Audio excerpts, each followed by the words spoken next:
Baka naman siya, hindi namin alam. Kuya, wait lang. Napapansin ko kasi laging pinag-iinitan dito yung parking. Pero sa ibang lugar, ba't may mga naka-parking? Magandang umaga rin sa'yo, Diwata. Alam mo naman yan eh. Yes, ito itatanong ko lang. 2 buwan na kami rito. Yes. Wala namang question doon. Tinatanong ko lang kasi alam mo lagi naman pong po yan. May parkingan naman po kayo dyan, di ba? Yes, meron naman talaga. Kaya lang minsan pagpuno na in-advance ko naman sa mga auto. Ang napapansin ko lang kasi kuya, dito lang sa lugar ko kayo parang kasi nga itong lugar mo medyo nagkakaroon ng problema sa traffic. Kasi doon sa kabila, hindi ito, tanong lang, wala namang question doon. Tanong ko lang kasi naawa ko sa may mga motor minsan sa akin pauwi ng tulong. Napapansin ko kasi dito sa lugar na to may mga kainan na hindi nyo nire-rigid. Pag dito sa akin, bantay na bantay. Kaya tanong ko lang po. Yung mga driver, minsan nagbibigyan na lang po yung mga driver. Wala naman po question doon sa inyo. May gwardiya ka naman dito, Diwata, alam mo yan. Ngayon dapat kasi, sinasabihan ng para bawat malaman dito. po kasi nila dahil nga, yung iba talaga kuya, lumalapit pa sa akin para humingi ng pangtubos. Hindi naman tayo mayaman para bigyan natin. So, tanong ko lang sa inyo, sa inyo kasi, sa kabila na lang po namin kayo magtanong. Hindi, mas maganda po kasi alam nilang lahat. Sige. Pag sa akin po kasi namin to. Kuya, para malaman lang din nila kasi ang dami talaga naririto dito sa harapan ko. Naku mga kababayan ko, no, ngayong araw lang ito nangyari dito nga sa may JW Jokno Boulevard. So ang ginawa naman ni Diwata mga kababayan, siya ay nag-ikot para ipakita yung mga katabi niyang pwesto o nagtitinda din na meron ding mga nakaparking para maging fair naman at nanawagan siya kay Mayora pati na rin sa Pasay traffic. So mga kababayan, para malinaw, panoorin natin ng buo ang video ngayong araw dito po sa aking channel. Ay isang motor. Kawawa naman. Na kami. Wala ho, 3 buwan na kami magbabantay. Baka naman siya, hindi namin alam. Kuya, wait lang. Napapansin ko kasi laging pinag-iinitan dito yung parking. Pero sa ibang lugar, ba't may mga naka-parking? Magandang umaga rin sa'yo, Diwata. Alam mo naman yan eh. Yes, ito itatanong ko lang. 2 buwan na kami rito. Yes. Wala namang question doon. Tinatanong ko lang kasi lagi pong may parkingan naman po kayo dyan, di ba? Yes, meron naman talaga. Kaya lang minsan pagpuno na in-advance ko naman sa mga auto. Ang napapansin ko lang kasi kuya, dito lang sa lugar ko kayo parang kasi nga itong lugar mo medyo nagkakaroon ng problema sa traffic. Kasi doon sa kabila, hindi ito, tanong lang, wala namang question doon. Tanong ko lang kasi naawa ko sa may mga motor minsan sa akin pauwi ng tulong. Napapansin ko kasi dito sa lugar na to may mga kainan na hindi nyo nire-rigid. Pag dito sa akin, bantay na bantay. Kaya tanong ko lang po. Yung mga driver, minsan nagbibigyan na lang po yung mga driver. Wala namang po question doon sa inyo. May gwardiya ka naman dito, Diwata, alam mo yan. Ngayon dapat kasi, sinasabihan ng para bawat malaman dito. po kasi nila dahil nga, yung iba talaga kuya, lumalapit pa sa akin para humingi ng pangtubos. Hindi naman tayo mayaman para bigyan natin. So, tanong ko lang po sa inyo kasi, sa kabila na lang po namin kayo magtanong. Hindi, mas maganda po kasi alam nilang lahat. Sige. Pag sa akin po kasi namin to. Kuya, para malaman lang din nila kasi ang dami talaga naririke dito sa harapan ko.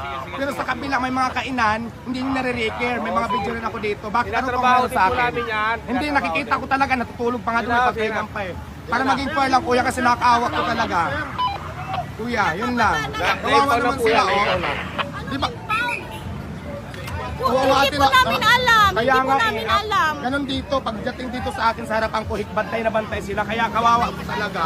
So ayan, nakita naman natin, di ba? Ayan, asan ang motor nito? Ayan po nakasampa. Nakakaawa talaga dahil Diyos ko. Ayan Ayan ito. Anong masasabi nyo na?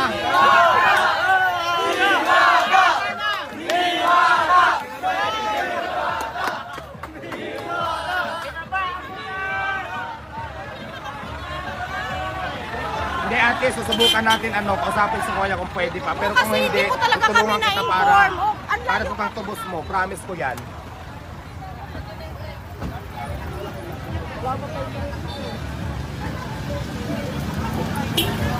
So ayan sila Kuya. Pero dito sa kabila, may mga nakaparking ha. Dito sa kabila, may mga nakaparking. Tingnan nyo ha, papakita ko sa inyo. May mga nakaparking. Ayan ha.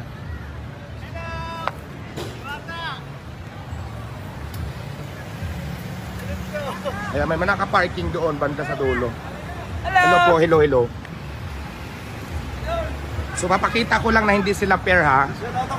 Papakita ko lang kung bakit andito sa pisto ko pinag-initan. Ito may kainan dito na ang dami naka-parking. Papakita ko lang para maging patas lang. Ayan po oh. Ang dami naka-parking. Para lang maging fair tayo kasi lagi talagang pinag-iintay yung pisto natin. Ito may kainan doon, ang dami naka-parking. Ayan dito sa kabila ang dami rin. Para lang malaman nyo kasi 'di ba? So ito may naka-parking. Ayun sa kabila mga kotse pa, ang dami naka-parking. So para lang malaman natin kasi nga o ayan ha, mga parking ha. Ayan. Yung pisto ko lang talaga ang pinag-iinitan guys. Kaya sabi ko ano ba to? Lagi tayo nakikita. Kawawa naman yung mga tao. So ayan, opisina. Ayan. Ayan, may kainan dito ha. Ayan, ang daming parking, nakikita nyo. Ayan, daming parking. Dito malapit lang sa akin. Sa kabila, may mga parking pa din. Ayan ha, may mga nagtitinda pa, may mga parking, di ba? Hello po. Papakita ko lang. Ayan, may mga parking. Ayan, di ba? Daming parking. Ayan yung pisto ko doon sa dulo. Doon yung pisto ko. So, ayan, ito, ang daming parking. Papakita ko lang. Ayan, daming parking, di ba? Ito yung sinasabi ko, bakit yung tapat ko pinag-iinitan? Pero itong mga ito, hindi. Ayan, may mga parking. Hello po. Di ba? Kapakita ko lahat. Ito, may mga naka-parking ha. Ang dami. Ang dami talaga. Ayan. Pero yung lugar ko, pinag-iinitan. So ito naman, pinapakita ko lang para maging patas lang tayo. Ayan, daming parking, di ba? Hilira lang to ng lugar ko. Ayan, puno ng sasakyan. Ayan, kabilaan yan. Pero pagdating sa tapat ko, ito kainan din yan ha, ayan kainan din yan. Pagdating sa tapat ko talaga, pinag-repair nila. So ngayon, naawa lang din naman ako dun sa mga tao kasi minsan lumalapit sa akin. Dahil di ba, mahirap din ang buhay. Ay kung may pera ako, dinadagdagan ko yung mga pantubos na ito, di ba? Jokno Boulevard, harapan ng Sinit, dami naka-parking. Sa akin Jokno Boulevard, sa gilid ng ESIS. So, laging pinutowing. So ito, tingnan nyo yung parking dito ha. Para po maging fair lang. Ayun na yung motor. Dala na nila. So ito dito po. Ang daming parking. Boss, sige lang boss. Ito, piniplit ko lang. Hello. Pinapakita ko lang lahat para maging patas lang. So nakita nyo yung traffic kanina, di ba? Sabi niya, lahat naman daw yan. Pero ngayon, ang daming parking dito. Ayan. So yun lang naman, pinapakita ko lang para maging patas yung laban. So ayan. Daming parking, di ba? Ito yung kabilang side. Lira lang din ang parisan ko. So ito. Kaya naman, Pasay traffic please. Wala naman tayong ano bang kailangan kasi lahat naman para maging patas lang ito, ang daming parking, di ba?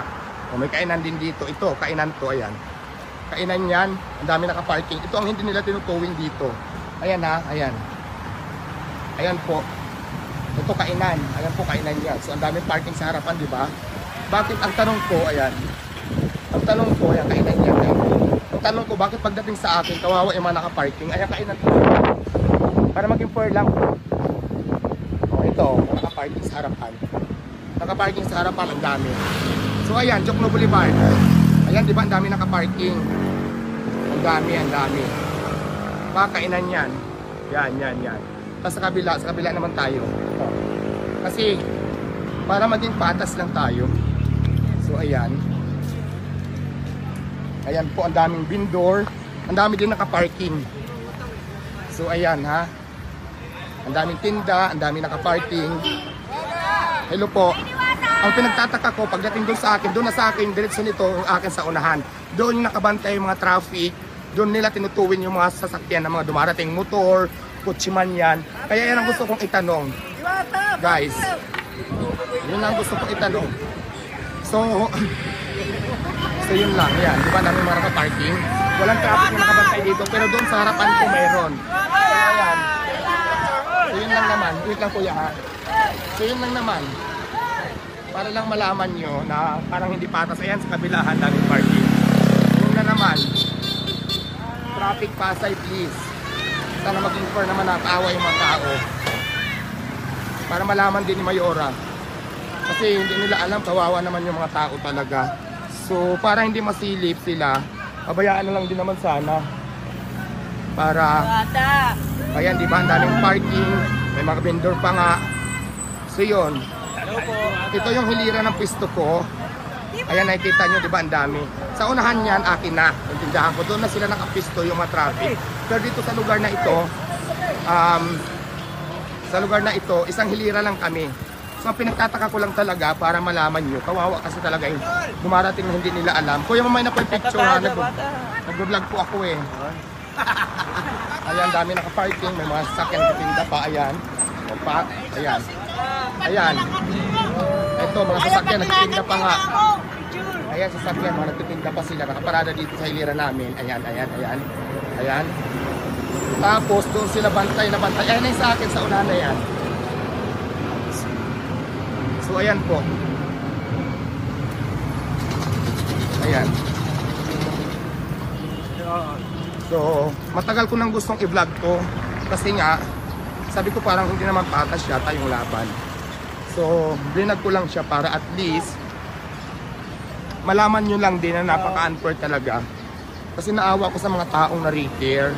Pero ako naman, hanggang kaya ko, nag-advise ako para at least ano, hindi sila ma-repair. Kasi minsan yung parkingan dito sa tindahan ko is puno na, kaya minsan nakaparking sa labas. At the same time po, ano, ganon. So yun, naawa ko dun sa na-repair. Di ba nakausap naman natin yung traffic, sa opisina daw magtanong. Diba? Yun lang naman din. O kung nanonood man kayo mga taga-office traffic, gusto lang itanong namin, pati mga tao rito na na-repair kung bakit gano'n. So nakita mo naman yung kabilang tindahan, ang daming nakaparking, kabi-kabilaan, pas dito sa akin. Kaya hindi malaman nila kasi nga, ganun po. O sige ha. Para kasi baka hindi nakakaalam yung mga boss, hindi nila alam. Kaya binidyohan ko lahat para maging patas lang po tayo. So ito naman po yung tindahan ko, papakita ko sa inyo. May mga parking naman kami ito. Ito mga ito papasok to, baka nagkulang pa sa parking. So yun lang naman. So yun. Diba, dito sila mahigpit sa tindahan ko dito.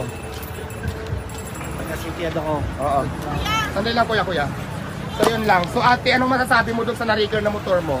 Kasi po kanina may guard. Si kuya hindi naman kasi nagsabi kanina na bawal. Pumasok, bungad na bungad po kami kuya. Oh. Hindi kami kanina kuya pagka-park namin. Yes, pagka-park namin. Kuya, Ate, sige ganito. Ito, binag ko para malaman nila kasi dito talaga sa lugar ko, matagal ko na sinasabi to, hindi safe yung parking. Pero ngayon, first time mo pumunta dito, marami, pang ilang ka na humingi sa akin ng tulong, ibang wala pa kapantubos, so naawa tayo. So ngayon, itong promise ko sa'yo, sana hindi na maulit to sa lahat ng motorista. Magkano yung ticket mo, ako lang tutubos dyan, sige. hindi ko alam po yung magkano yan. O sige, puntahan natin mamaya, i-video rin natin. Tutulungan kita ako ng tutubos po nitong sa traffic. Pero sana naman po ha, nakita nyo po yung video ko, na wala pong question sa pagpapaalis nyo. Ang sa akin lang po, bakit sa kabila ang daming nakaparking, sa akin tutok na tutok ko yung daming nire-repair. Yung iba natutulog pa doon sa harapan, nakita nyo yung tindahan doon, di ba? So yun lang naman, gusto lang namin magtanong, ano ba talaga, bawal ba mag-parking o pwede mag-parking? Kasi yung mga first timer, sinasabi ko naman, kaya lang siyempre hindi ko naman kaya i-monitor lahat. May mga nakakalusot pa rin talaga kasi siyempre busy ako sa tindahan ko. So yun lang. Ito ate, sige, tutulungan kita para matubos to kung magkano man to. Yun nga lang, sa lahat po ng gustong pumunta dito sa akin, ang may isasabi ko lang po, hindi po masyadong safe yung parking sa labas, huwag na mag-parking sa labas. At saka bantay na bantay po yung traffic pasay dito sa atin. Oo, dito lang po sa lugar ko. So nakita nyo naman, may mga titinda pa, may mga sasakyan. Mayroon pang mayroon pa doon, may tindahan na may sasakyan din. So yun. So hanggang dito na lang po, sana po malaman to ng police traffic pasay para po maging maayos po ang lahat. Wala pong question sa pagpapaalis. So sa akin lang po, sana po maging patas. Kasi nakita nyo naman po dito sa video, panoorin nyo lang po ito buo. Salamat po. So yun mga kababayan ko, no, yung nangyari ngayong araw doon sa pwesto ni Diwata, gusto lang niya mismo na maging fair sa lahat ng mga, siguro yung nagki-clearing or nagre-reeker, panawagan niya sa Pasay Traffic, na maging patas. Kasi parang napapansin ni Diwata, bakit sa kanya lang palagi ay mayroong reeker or may ginagawang clearing, samantalang sa kalapit niya ng mga tindahan, kasi 'di ba nakita nyo, inikot niya, talagang pinakita niya yung paligid na may mga nagtitinda din, na may mga nakaparking, pero bakit, ang tanong niya doon, bakit sa kanya lang yung parang tipong laging nire-raker yung mga kumakain, yung may mga dalang motor or sakyan ng kanyang mga customer. So dito naman mga kabayan, wala naman tayo dito tawag dito, gitna lang tayo dito no sa ating pagbibigay ng opinion o reaction, kasi syempre narinig naman natin kanina yung side